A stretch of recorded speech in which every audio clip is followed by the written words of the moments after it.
dinudumihan lang din nila. Hindi naman malinis. Malinis yun. Katulad dati, naiinis ka kasi nalinis ang sasakyan. Diba? Ganun naman talaga yun. Naiinis ako kasi nga imbis na nalilinis, nadudumihan kasi yung basahan nila marumi din. Hindi na linis nila. Doble lang yung trabaho.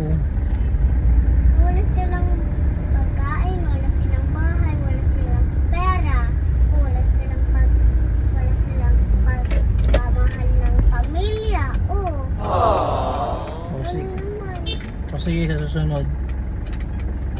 Okay? Okay? Ganun naman yun. Sa susunod, magbibigay na lang tayo.